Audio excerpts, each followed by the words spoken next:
the Celtic Tiger years, you know, the whole country was preoccupied with the soaring value of our homes. Every week people would look at a house similar to their own and say, oh, now my house is worth this and it's worth more. And they were thinking of the profits they could make if they sold that property. Well, now that the tiger is dead, we're still preoccupied with property, but now it's the flip side, negative equity. Houses bought at the height of the boom are now worth a whole lot less. But the question we're asking tonight is, has the market bottomed out? Now, is this the moment for a canny buyer to get back in? And if you think that mortgage rates are now on the floor, is this the time to buy your dream home at a massive discount, a home you couldn't possibly have afforded just a couple of years ago? Well, joining me now is Derek Brawn. Derek is author of a book called What the Estate Agents Don't Want You to Know. That's right. And we're going to find out what that is in a moment. And David Cantwell, he's from leading estate agent Hooke and MacDonald. David, you're very welcome as well. Thank you. Now, our whole premise in doing this is to look at the market and see have we hit rock bottom. And we've invited you to show us some developments where you reckon this is the time to buy.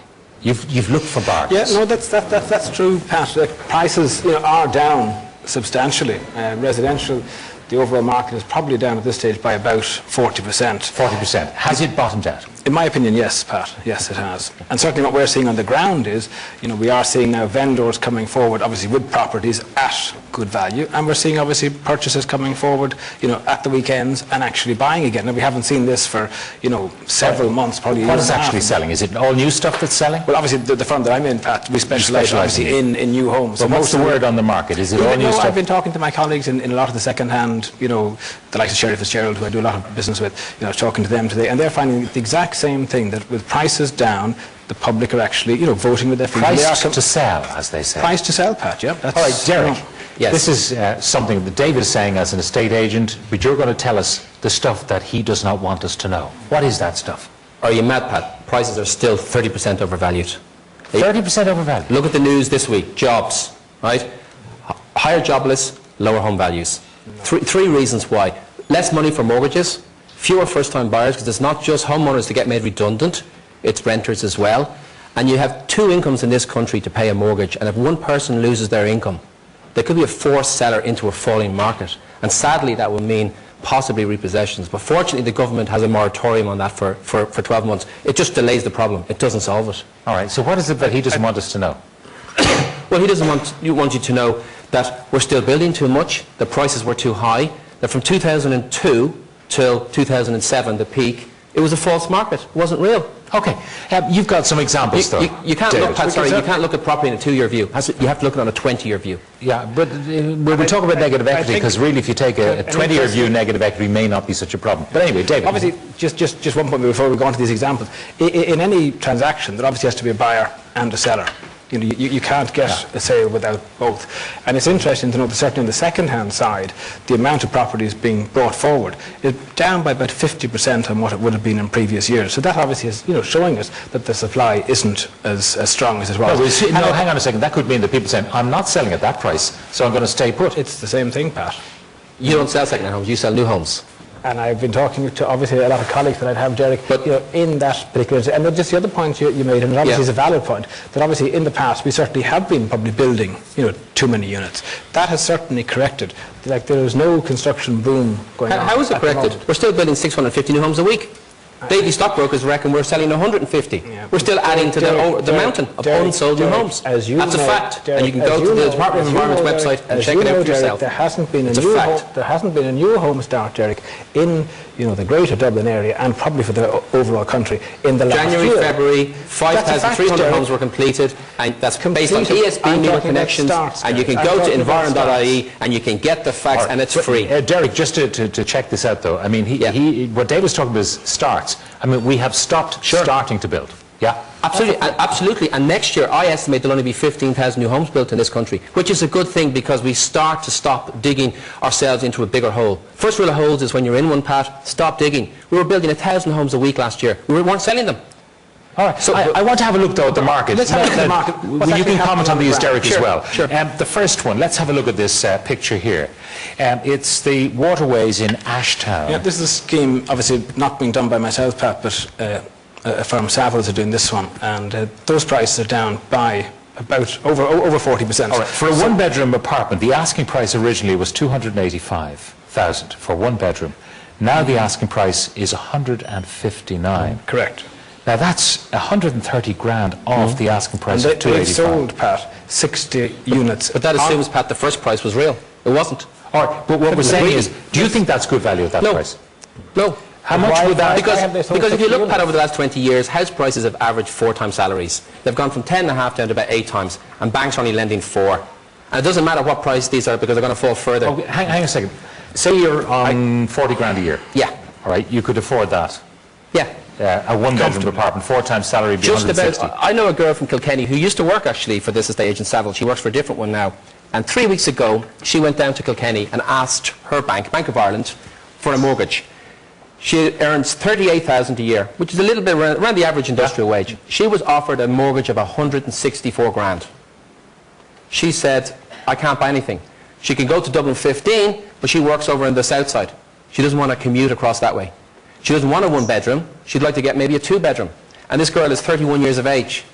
So she's thinking longer down the road. So she's waiting for further falls. It's chicken and egg. And David's right. It takes a bank willing to lend money, but the banks aren't going to lend in a falling market and catch a falling knife. Let's move on to the next one. The next one is Castle Forbes in Dublin's Docklands. This is a two-bedroom apartment. Correct. It was asking price of 460. Yeah. It's down to 280. But it wasn't an asking price. We were actually selling them at 460. You were selling them at 460? 2 years ago, that's what we were getting for the units. How many did you sell?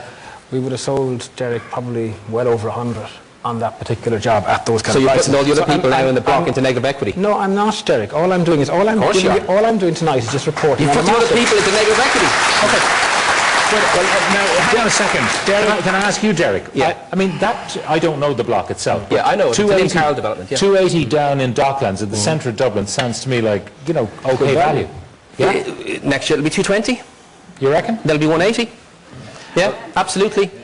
David, what are you saying? I obviously don't know what's going to happen tomorrow, and I can't actually say what the price is going to be next September. I can only just give you my opinion based on my experience. Certainly, I wouldn't have called, and I didn't call the market falling the way it has. I think a lot of people in the industry certainly felt it was overheating and it was going to suffer. I certainly did not see it coming back. What does it cost? I mean, I know the site is the variable. The site cost is the variable. But what would it cost to construct something like we saw there down in the Docklands? Because apartments are expensive to build. I can take you up the road here in the N11 path to apartments there near the Galloping Green, where the site was sold for 84 million. Okay, and I used to work there, the old SO site. Okay, yeah. The apartments cost around 120 grand for the footprint of land. The cost of building the flats ranges anywhere from 1,1500 to 2 grand a metre, and that's if it's really plush, and that's according to the Bruce Shaw Handbook, the 09 edition. So roughly that's another, for an 80 square metre flat, that's another 160. That takes you to 280. That developer, Pat, was selling those flats up there at the Grange for 685 when I worked at Savills. 400 grand profit per unit.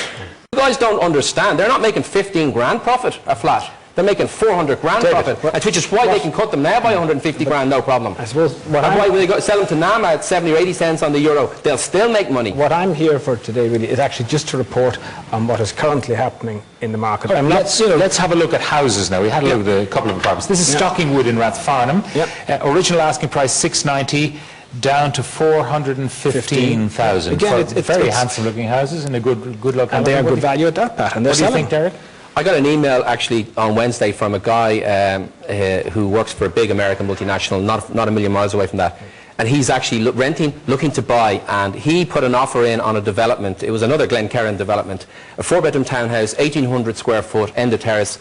And it was on at 750. They dropped the price there this year. They started the year to 695. He offered them 600. He read the book with the chapter on gazundering. He thought it was interesting, so he put in a low bid, 100 grand less. They came back and said 650. He said 605. They said 620. See how easy it is to get them down very quickly. And that's where they're at right now. And he's still renting. His lease is up actually in May. And his wife's pregnant, and he says, they love the house, but he thinks if he waits another year, he can maybe knock another 100 grand off it. Let's move on. Carrington in Santry. 1-bedroom apartment. Original asking price was 325 for a 1-bedroom apartment. Now the asking price is 189. Correct. Yeah. Are they selling at that price? And again, like we've sold 24, 25 of those in the last 3 months, Pat. And I suppose the only point I'm making is that yes, the market has corrected. Yes, prices are down. And I'm not, saying everybody should rush out and buy. I'm not trying to say everything is rosy in the garden. I'm not saying that, and I'm certainly not saying prices are going to shoot back up. But all I am telling you is that stuff or property is selling. Okay, not in huge numbers. Two more. Parkview, step aside. Have a look at this. 2-bedroom apartments, 420 originally. Okay, underground parking and all that. Now the asking price is not 420 but 255. Yeah. We put those ones in the market about 3 weeks ago. We sold 25 of those. How can they afford to cut that much? Well, they're not registered charities. These are companies. They're not registered charities. They're in business to make a profit, not to make a loss, and they're not selling below cost, because we've heard that before from Hooke and MacDonald. And that's the last one. This is outside Dublin. This is in Navan. Athlummy Wood, 3-bedroomed house, originally 275, now down for 160. Yep. And again, there's 35